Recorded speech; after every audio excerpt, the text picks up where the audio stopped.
என் மனதிற்கு மிகவும் பிடித்த மகர ராசிக்காரர்களுக்கெல்லாம் இந்த சூரியன் உச்சம் 8 4ஆம் வீட்டில். மகர ராசிக்காரர்களுக்கு 3ஆம் வீட்டிலே எல்லா கிரகங்களும் இருக்கின்றன.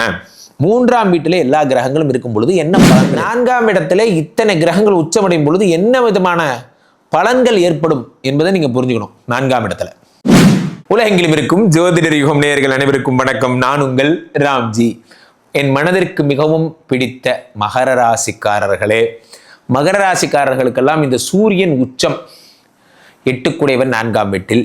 சரி, ஏப்ரல் மாத பலன்களில் இதுவும் ஒரு அங்கம், அவ்வளவுதான். பொதுவாகவே ஏப்ரல் மாதம் நிறைய விஷயங்கள் நடக்கவிருக்கிறது. அதில் முதல் விஷயமா ஏப்ரல் 1ஆம் தேதியிலேருந்து எதை கணக்கில் வச்சுக்கலாம் சார்? வழக்கமாக மாசி பங்குனி அப்படி தானே சார் போவாங்க? முடியாது, நாங்கள் இப்படி தான் போவோம். மார்ச் ஏப்ரல் மேன்னு போவோம் சார். எப்பயுமே ஆன்மீக பரிகாரமோ அல்லது ஜோதிட யுகம் சேனலோ டிஃப்ரெண்ட். அதில் மற்றவங்கள பற்றி எனக்கு தெரியாது, நான் ரொம்ப டிஃப்ரெண்ட். காரணம் என்னென்னா, நான் ரொம்ப யூசர் ஃப்ரெண்ட்லியாக இருக்கணும்னு நினைக்கிற ஒரு ஆள். முதல்ல பாருங்கள், இதுவும் சேம் பிள்ளையார் டெக்னிக்லேருந்தே உங்களுக்கு சொல்லித்தரேன். அடிக்கடி இந்த பிள்ளையார் டெக்னிக் நிறைய பேருக்கு சொல்லித்தரேன். பிள்ளையார் எடுத்துக்கோங்க, எவ்வளோ பெரிய ஆள். அவரை வணங்காமல் ஏதாவது செய்ய முடியுமா? முடியாது. அவர் இல்லாத சபைன்னு ஒன்று இருக்கா? இல்லை. அவர் எவ்வளோ பெரிய தண்டனை காட்டான்? ஆமாம். ஆனால் பிள்ளையாரை எளிமை கடவுள்னு சொல்லுவாங்க. ஏன் சொல்லுங்க? பிடித்து வைத்தால் பிள்ளையார். என்னது பிடித்து? ஒரு மஞ்ச பிள்ளையாரில் பிடிச்சு கூட நீங்கள் பிள்ளையார் அணுகலாம். மலர் சாற்ற வேண்டும் என்பதில்லை, அருகம்புல் சாற்று வழிபடலாம், அரச இலை போட்டு வழிபடலாம். அவ்வளோ சிம்பிள். அப்போது பெரிய பெரிய ஆட்கள் எல்லாம் எப்படி இருப்பாங்க? சிம்பிளாக இருப்பாங்க. அதனால நானும் ரொம்ப சிம்பிள் என்பதை இந்த நேரத்திலே சொல்லிக்கொண்டு, நீங்களும் சிம்பிளாக இருங்கள் என்று சொல்லிக்கொண்டு, ஏப்ரல் மாதத்திலே எப்படி இருக்கும் இந்த பலன்கள் அப்படிங்கிறத நம்ம பார்க்குறோம். பொதுவாகவே நமது ஸ்ரீமடத்தில் வரும்போது நிறைய பேர் சொல்லுவாங்க, இந்த மகர ராசியில் பிறந்து தொலைச்சிட்டேன் குருஜி, என்ன பண்ணுறதுனே தெரில, மனசு சங்கடமான விஷயங்கள் எல்லாம் நடந்துகிட்டே இருக்கு, பிறந்தாலும் பிறந்தோம் மகர ராசியாக மட்டும் பிறக்கவே கூடாது. ஏங்க இதே தாங்க எல்லா டயலாக் எல்லா ராசிக்காரன்னு சொல்கிறான். பிறந்தாலும் பிறந்தேன் மீனமாக பிறக்கக்கூடாது. காயமை கேட்டு பாருங்கள், பிறந்தாலும் பிறந்தேன் கன்னியாக மட்டும் பிறக்கக்கூடாது, பிறந்தாலும் பிறந்தேன் கும்பமாக மட்டும் பிறக்கக்கூடாது. எல்லாருக்கும் ஒரு இப்போது இந்த மகர ராசிக்காரர்களுக்கு 3ஆம் வீட்டிலே எல்லா கிரகங்களும் இருக்கின்றன. 3ஆம் வீட்டிலே எல்லா கிரகங்களும் இருக்கும் பொழுது என்ன பலன்கள் ஏற்படும்? இதில் ஒரு 8 4ஆம் வீட்டில் உச்சமடைகிறான். 8 4ஆம் வீட்டில் உச்சமடை. 4 என்பது வீடு மாடு மனை. 4 என்பது உயர்கல்வி உயர் பதவி. இதெல்லாம் 4ஆம் இடம். இந்த 4ஆம் இடத்துல இத்தனை கிரகங்கள் உச்சமடையும் பொழுது என்ன விதமான பலன்கள் ஏற்படும் என்பதை நீங்கள் புரிஞ்சுக்கணும். 4ஆம் இடத்துல நான்காம் இடத்துல இத்தனை கிரகங்கள் வரும் பொழுது, சூரியன் உச்சமடையும் பொழுது 8 உச்சமடையும் பொழுது ப்ரமோஷன் போன்றவை பாதிக்கப்படும்.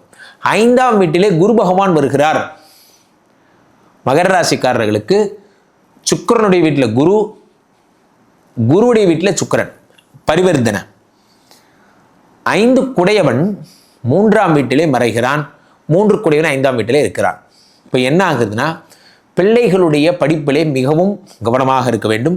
3ஆம் இடம் என்பது முயற்சிங்கிற இடத்துல 5 குடையவன் உச்சம் பெறும் பொழுது அந்த முயற்சியிலே வெற்றியை தருகிறார். சார், வாழ்க்கை என்பது ஒரு ஓடுதளம். அதில் நீங்கள் ஓடிக்கிட்டே இருக்கீங்க, ஓடுறீங்க. அந்த ஓட்டத்திலே நீங்கள் கை கொள்ள வேண்டிய சக்தி என்னவென்றால், நீங்கள் எந்த ஒரு விஷயத்தை கை கொள்ள வேண்டும் என்றால், ஓடும் பொழுது முயற்சியை துணை கலைத்துக் கொள்ள வேண்டும். உங்கள் கையில் ஏந்திய தீப்பந்தமாக எதிர்க்க வேண்டும், முயற்சி இருக்க வேண்டும்.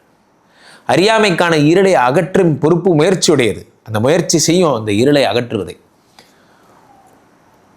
சில பேர் 100 மீட்டர் ஓட்டப்பந்தயம் ஓடினவங்க. நம்ம அப்பாலாம் 100 மீட்டர் தான். 60 வயசுக்கு அப்புறம் தான் ரிட்டையர்மெண்ட் பணத்தை வச்சு தான் வீடு கட்டுவாங்க. முன்னெல்லாம் அதான் ட்ரெண்டு. கஷ்டம்னா கடன்லாம் போட மாட்டாங்க, காசை பத்திரமா சேமித்து வைப்பாங்க. இஎஸ்ஐ பிஎஃப்லாம் அப்படியே வரும், அதெல்லாம் பத்திரமா வச்சுப்பாங்க. செட்டில்மெண்ட்டு காசெல்லாம் வரும். ஒரே கம்பெனியில் தான் வேலை செய்வாங்க 40 வருஷமாக, வேறு எங்கேயும் போக மாட்டாங்க. இது ஒரு லைஃப் ஸ்டைல். இப்போல்லாம் அப்படி இல்லை.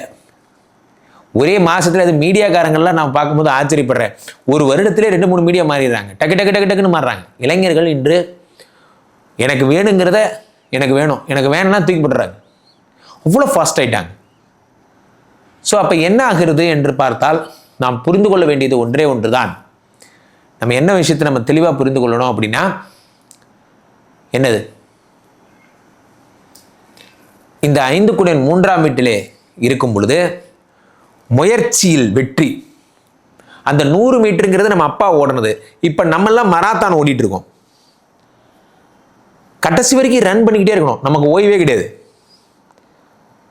20 வயதில் தொடங்குற ஓட்டம். நம்ம இன்றைய இளைஞர்கள் எல்லாம் அப்படியாக்கும் இப்படியாக்கும் எல்லாம் சொல்கிறாங்க. அவங்கெல்லாம் பார்க்கும்போது எனக்கு கோபமாக வருது. என்னையா பிரச்சனை உங்களுக்குலாம்? இன்றைய இளைஞர்கள் என்ன தப்பு பண்ணாங்க? இன்றைய இளைஞர்கள் என்ன தப்பு பண்ணாங்கன்னு தான் நீங்கள் சொல்லுங்களேன். இன்றைய இளைஞர்கள் முயற்சியினுடைய உச்சங்களாக திகழ்கிறார்கள். இன்றைய இளைஞர்கள் 3 குடையவன் உச்சம் பெறும் பொழுது, 3ஆம் வீட்டில் 5 குடையவன் உச்சம் பெறும் பொழுது முயற்சியில் வெற்றிகளை காண்கிறார்கள். ஸோ மகர ராசிக்காரர்கள்லாம் மாபெரும் வெற்றிகளை காண்கிறீர்கள். அதே நேரத்தில் 6ஆம் இடத்துல செவ்வாய் வக்ரம். 6ஆம் இடத்துல செவ்வாய் வக்ரம்னா கடன்கள் அதிகமாகிறது. பொதுவாகவே இந்த கடன்கள் அதிகமாகின்ற சூட்சுமத்தை நாம் தெரிந்து கொண்டால் கடனை வாங்க மாட்டோம். கடன் ஏன் அதிகமாகுதுன்னு நீங்கள் நினைக்கிறீங்க சொல்லுங்கள்? கடன்கள் அதிகமாக ஒரே காரணம் தான். நீங்கள் ஒரு காலத்தில் என்ன பண்ணிட்டு இருந்தோம்னா, நம்ம இப்போ காயம் கேட்குறாரு என்கிட்ட, அண்ணே ஒரு 50,000 வேணுண்ணே. ஓகே 50,000 தரோம். இந்த 50,000தோட முடிஞ்சு போச்சு கமிட்மெண்ட்டு. இந்த 50,000 அவர் அடுத்த மாதமோ இல்லை அதுக்கு அடுத்த மாதமோ தருவார். இவ்வளோ தான் இருந்தது டீலிங். இப்போ 50,000 கேட்குற காயம்ட்டு நான் என்ன சொல்கிறேன், வாங்குறது வாங்கிக்கிற. எதுக்கு வாங்குற? ஒன்றும் இல்லைண்ணே, ஒய்ஃபுக்கு உடம்பு சரியில்லை. ஒய்ஃபுக்கு உடம்பு சரியில்லைன்னு சொல்கிறல்ல, இங்கேருந்து ரேப்பிடை போட்டு போகல, அதுக்கு சார்ஜ் வச்சுருக்கியா? இல்லைண்ணே. அப்படின்னா 51,000 வாங்கிக்க. சரி அங்கே போறியே, ஹார்லிக்ஸ் செலவு மற்றதெல்லாம் வாங்கணும்ல. ஆமாண்ணே, அதுக்கு எப்படி ஒரு 1000 ரூபா ஆகும்ல, அப்போ 52,000. டாக்டர் செலவு முன்ன பின்ன ஆச்சுன்னா ஒரு 5,000 ஆகலாம். ஆமாண்ணே கரெக்ட்ண்ணே, 57.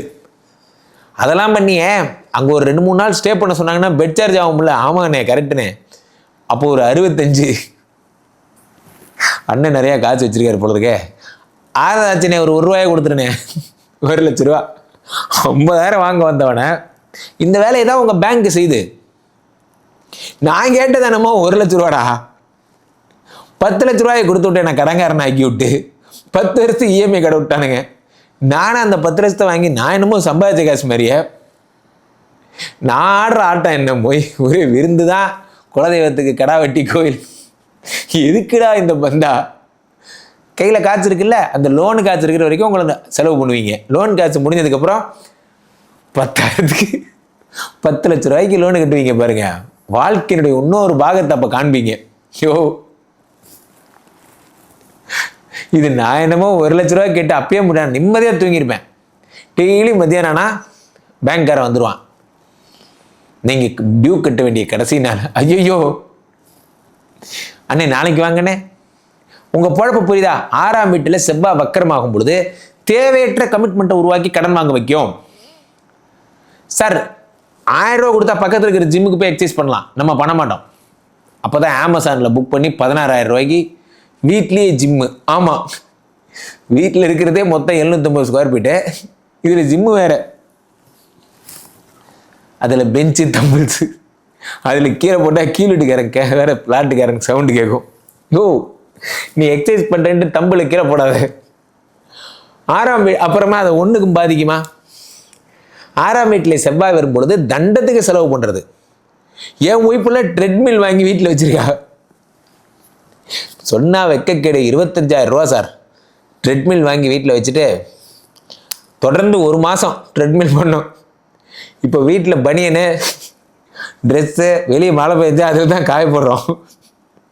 ட்ரெட்மில்லை மடக்கிட்டு அதில் காய போடலாம். சரி, ஆக மகர ராசிக்காரர்களுக்கு தண்டத்துக்கு செலவு வரும், ஜாகிரதையா இருங்க. மற்றபடி ப்ரமோஷன் விஷயத்தில் 4ஆம் இடத்துல சூரியன் உச்சம் அடைகிறதுனால லேண்டு வீடு மாடு மனை வாங்காமல் இருங்க. ஸோ கீழே போயிட்டு இருக்க இந்த 2 நம்பரை கூப்பிடுங்க. உலக புகழ் வாய்ந்த நமது ஸ்ரீமடத்திலே தினசரி நடக்கின்ற விஷ்ணுமாயா ஹோமங்களில் கலந்து கொள்ளுங்கள். விஷ்ணுமாயா ஹோமம்னா எல்லாம் உங்களுக்கே தெரியும், சாத்தன் ஹோமம். நினைத்ததை நினைத்தபடி நடத்தி தருகின்ற ஹோமம். ஸ்ரீமடம் அப்படின்னா பிராண்ட், உலகம் ஃபுல்லாக அந்த ஸ்ரீமடம் இருக்கிறது. அதில் நம்ம சென்னையில் இருக்கு, கலந்து கொள்ளுங்கள். மீண்டும் ஒரு நல்ல பதிவில் சந்திப்போம். நன்றி, வணக்கம். இங்கே ஸ்தாபிதம் செய்யப்படுகிறார் விஷ்ணுமாயா. அது தமிழ்நாட்டில் இங்கே போரூர் கார்டன் ஃபேஸ் 2ல ஸ்ரீமடத்தில் மட்டும்தான் இருக்கிறது. வேற எங்கேயும் இவருக்கு ஆலயங்கள் கிடையாது. நம்மளுடைய வேலை இல்லை, குழந்தை இல்லை, நமக்குடைய எதிர்காலம் கேள்விக்குறியாக இருக்குது, கள்ள தொடர்பு, ஏமாற்றம், துரோகம் போன்ற பிரச்சனைகளுக்காக ஸ்பெசிஃபிக்காக பண்ணுற ஒரு ஹோமம். இந்த ஹோமம் 48 நாள் தினமும் பண்ணுறோம். இப்போ நீங்கள் புக் பண்ணுறீங்கன்னா இன்னிலேருந்து 48 நாள் இந்த ஹோமம் பண்ணி உங்களுக்கு அந்த பிரச்சனைகளை சேலஞ்சிங்காக சரி பண்ணி தரோம். ஸோ விஷ்ணுமாயா சாத்தனுடைய ஆலயத்திற்கு நீங்கள் வாருங்கள், இந்த ஸ்ரீமடத்திற்கு வாருங்கள், வந்து இந்த ஹோமத்தில் கலந்து கொள்ளுங்கள். இதை பற்றி தரவுகள் கீழே போயிட்டு இருக்க நம்பரை கேட்டு தெரிஞ்சு புக் பண்ணிக்கிட்டு இந்த ஹோமத்தில் நீங்களும் பங்கெடுக்கலாம்.